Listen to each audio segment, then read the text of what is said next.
Hey guys, तो कैसे हैं आप सब। आपका वेलकम है मूवीज अलाइज में। तो मार्वल के फैंस को फेज 4 के साथ बहुत सारे प्रॉब्लम्स थे। उन प्रॉब्लम्स में से एक प्रॉब्लम ये था कि फेज 4 पूरा का पूरा डिस्कनेक्टेड था। मूवीज आपस में अच्छी तरह से कनेक्टेड नहीं थी जैसे कि पहले होती थी मार्वल की मूवीज। अवेंजर्स की एक कोर टीम मौजूद नहीं थी जब इतने बड़े बड़े प्रॉब्लम्स हो रहे थे अर्थ पर। मून नाइट और इटर्नल्स दोनों में कुछ ऐसे इवेंट्स हुए थे जो कि ट्रिगर करते थे एक ऐसा इवेंट जहाँ पे सारे के सारे अवेंजर्स असेंबल हो, लेकिन ऐसा नहीं हुआ। अवेंजर्स टोटली गायब है फेज 4 से। इस पे हमारे पास ऑफिशियल रिस्पांस आ चुका है केविन फाइगी का। केविन फाइगी ने यह बात एक्सप्लेन की है कि करंटली अवेंजर्स कहां पर है फेज 4 और फेज 5 के टाइम पर। मार्वल आसानी से अवेंजर्स की जो प्रॉब्लम्स हैं उनको फिक्स कर सकता था, उनको मेंशन करके फेज 4 के शोज और मूवीज में। स्पाइडरमैन फार फ्रॉम होम में इनिशियली अवेंजर्स मेंशन हुए थे सारे के सारे, लेकिन उसके बाद कोई भी अवेंजर मेंशन नहीं हुआ। केविन फाइगी ने इस बात पे कहा कि हम लोग देखने वाले हैं कैप्टन अमेरिका 4 में अभी अवेंजर्स एग्जिस्ट नहीं करते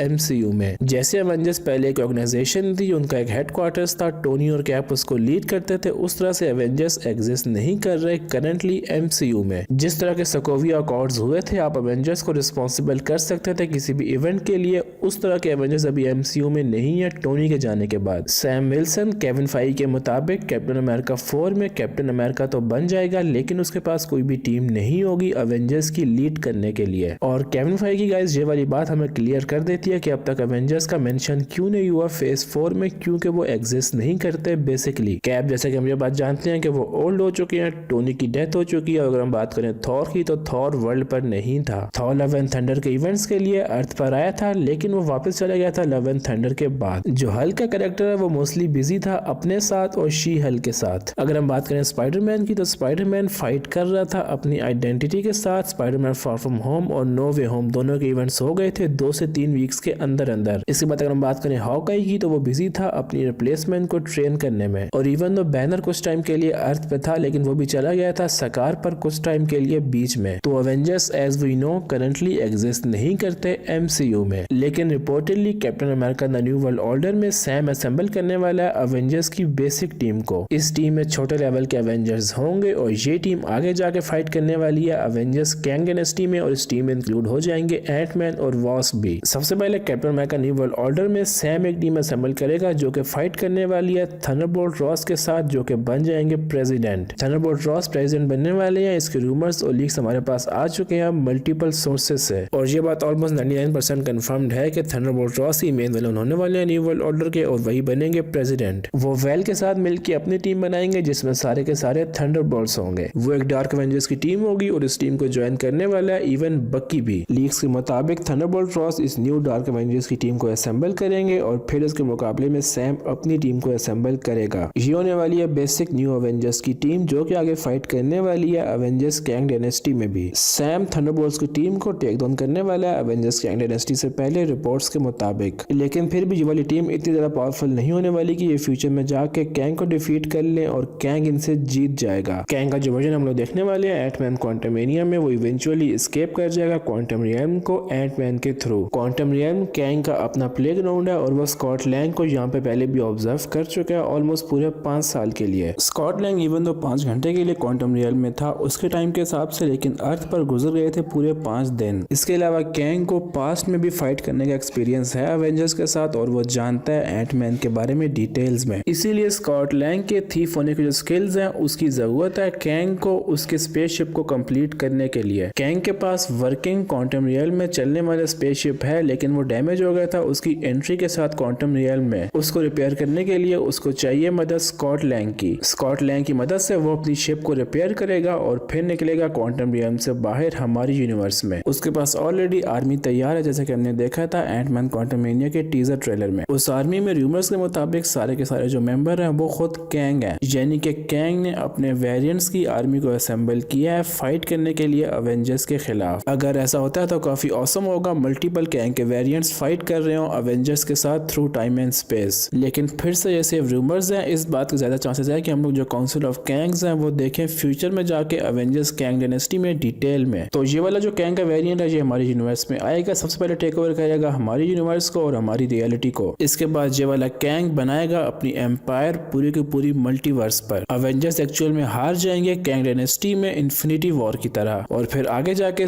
सीक्रेट वॉर्स में एक बड़ी टीम असेंबल होगी अवेंजर्स की, जो कि फ्यूचर में लीड करेगी सीक्रेट वॉर्स में अवेंजर्स को कैंग के खिलाफ। रीजन कैंग का हमारी यूनिवर्स को पहले कॉन्कर करने का ये होने वाला है क्योंकि जेनेट उसको पहले से जानती है और वो जेनेट से बदला लेना चाहता है। जेनेट इंसानों में क्वांटम रियल में फंसी हुई थी, उस टाइम में वो पहले से काम कर चुकी है कैंग के साथ, लेकिन उसके इविल प्लान पता चलने के बाद जेनेट कैंग को छोड़ के वहां से भाग गई थी अकेले क्वांटम रियल में। इसीलिए जेनेट से बदला लेने के लिए पहले कैंग अटैक करने वाला है हमारी यूनिवर्स पर। इवेंचुअली अवेंजर्स कैंग डायनेस्टी में अवेंजर्स के हारने के बाद आएगा सीक्रेट वॉर्स का टाइम। कॉमिक्स में ऐसा ऑलरेडी हो चुका है, मल्टीवर्स इमर्ज कर जाएगी वन सिंगल यूनिवर्स में और फिर वहां पे सारे एवेंजर्स असेंबल होने वाले हैं और इवेंचुअली फाइट करने वाले हैं कैंग द कॉन्करर से। इसके बाद गाइस इस बात के हाईली चांसेस हैं कि हम लोग कैंग को ज्यादा देखने नहीं वाले। लोकी के सीजन 2 में इवन दो हमें ऐसा टीज किया गया था, लोकी की सीजन 1 की एंडिंग में ऐसा लगा था कि जो फ्यूचर का बिग बैड विलन होने वाला है सीजन 2 में लोकी के शो का वो होगा कैंग, लेकिन ऐसा लग रहा है कि पूरा सीजन लोकी डिस्कवर करता रहेगा कि आखिर कैंग फिजिकली कहां पर है। उसके स्टैच्यू फिजिकली टीवीए में एग्जिस्ट तो करते हैं लेकिन वो खुद कहां पर है ये बात नहीं जानता होगा लोकी। और जो इवेंट हुए हैं टाइम कीपर्स के साथ और लोकी के साथ वो सिर्फ याद है लोकी और सिल्वी को, और फिर बाकी टीवीए को कैचअप करने में पूरा का पूरा सीजन गुजर जाएगा। खैर गाइस आप कितने ज्यादा एक्साइटेड हैं फेज 6 के लिए मुझे कमेंट सेक्शन में जरूर बताएं। अब मैं आपको बता देता हूँ उस क्वेश्चन का आंसर जो कि मैंने पूछा था अपनी आखिरी वीडियो में। क्वेश्चन था कि थॉर क्या करंटली अभी भी एमसीयू में वर्दी है या फिर नहीं है। उसका आंसर है जी हाँ, थॉर करंटली वर्दी है। अब जो अगला क्वेश्चन है वो है वकांडा के पास वाइब्रेनियम का सोर्स क्या है। मुझे इस क्वेश्चन का आंसर कमेंट्स में जरूर बताएं। तो दोस्तों आज के लिए इस वीडियो में इतना ही, मिलते हैं आपसे अगली वीडियो में। Till then be happy and piece.